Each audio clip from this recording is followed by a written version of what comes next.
Tennessee, you've probably passed a cotton field a time or two. You may have admired its beautiful foliage in the summer, or been stunned by its snow-white brilliance in the fall. But have you ever thought about how this field of cotton impacts you? You probably realize that your t-shirts, shorts, or blue jeans are made from cotton. But what about the cereal you had for breakfast, or the potato chips you plan to snack on later? Well, believe it or not, they come from cotton too. In fact, many products on grocery store shelves are made with oils extracted from the cottonseed. So are many soaps and cosmetics. And the cash you buy these products with comes from cotton as well. In reality, it's almost impossible to make it through a day without using this product.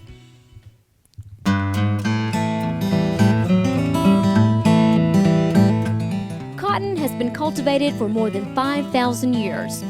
Once a wild plant, our ancestors soon realized its tremendous value and developed cotton as a crop.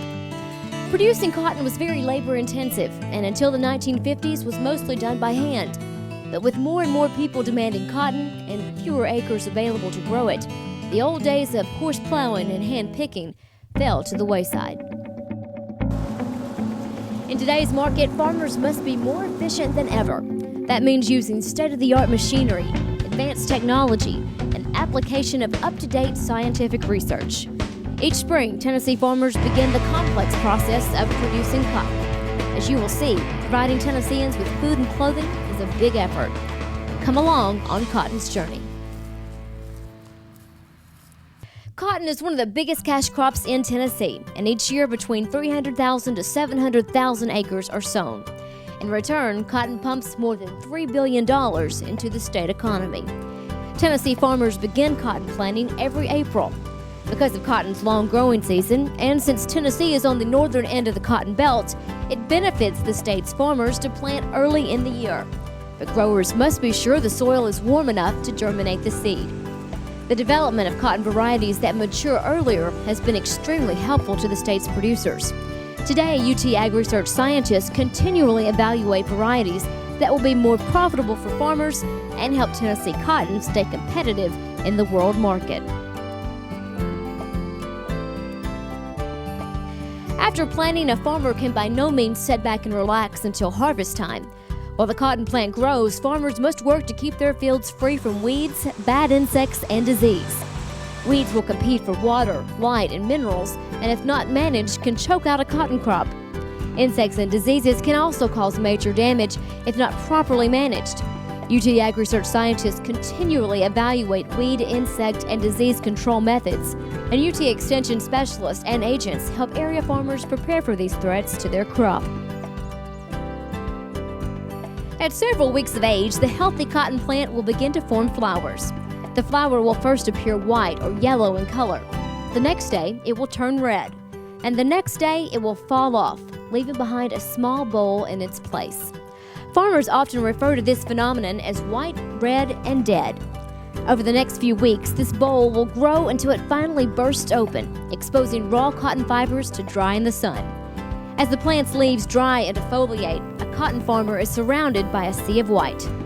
This means it's time to harvest.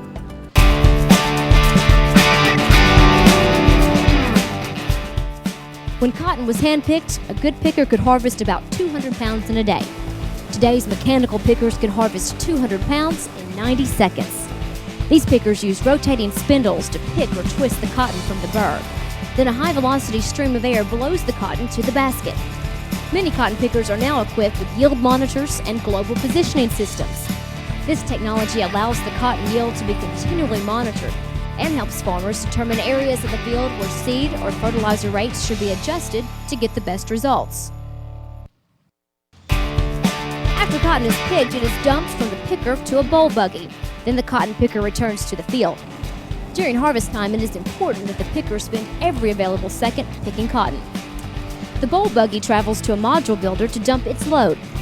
Once cotton is dumped into the module builder, it is packed into a dense block. The tighter the module is compacted, the better it sheds rainfall from the sides, and the less seed cotton is lost during storage and transportation. The module is also covered with a specially designed tarp for additional protection from weather elements. Once the tarp is in place, the module is released. 8 feet wide, 8 feet tall, and 32 feet long, The traditional module will weigh in at 20,000 pounds. More recent advances in technology look to further increase efficiency by eliminating the bowl buggy and module builder. It's called an onboard module building cotton picker and was initially designed by Tennessee farmer Jimmy Hargett. The module picker harvests at about the same pace, but it builds a cotton module while it picks. It takes less time to unload a module building picker than to empty cotton from a traditional basket, which allows the picker to spend more time harvesting cotton. This technology can dramatically reduce labor and equipment costs for farmers. However the module was built, it is then tagged to identify producer and farm number. Specially designed trucks using synchronized chain movement gently load the cotton and then haul it from the field to the local gin. The purpose of cotton ginning is to separate the cotton lint from the cotton seed. At the gin, the modules are placed on a feeder. The feeder removes any trash like grass or leaves on the bottom of the module. A machine also removes sticks and burrs from the cotton before it reaches very fine-toothed saws that separate the lint from the seed. The seed goes to a crusher to extract the oil that will go into a variety of food products, from crackers to salad dressing. The meal that is left over once the oil is extracted goes into animal feed. When it comes to cotton, nothing is wasted. Meanwhile, the lint goes through lint cleaners before it reaches the condenser and ultimately the gin press. The cotton is compacted into a 500-pound bale. This single bale could make more than 300 dresses or more than 1,200 t-shirts. Eventually, the bales from this gin will be shipped to textile mills and then transformed into products you want to buy. This cotton bale will eventually be worn, slept on, and wrapped around hundreds of people.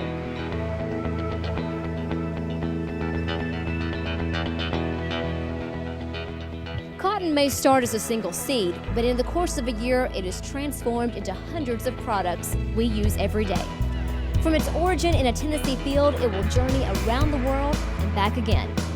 As Tennesseans, we can take pride in this homegrown renewable resource, as well as the growers who work hard to produce it, and the researchers who strive to make it better. The next time you drive by a cotton field, remember the many uses of this crop and its significance to our world. After all, that is the fabric of our lives out there.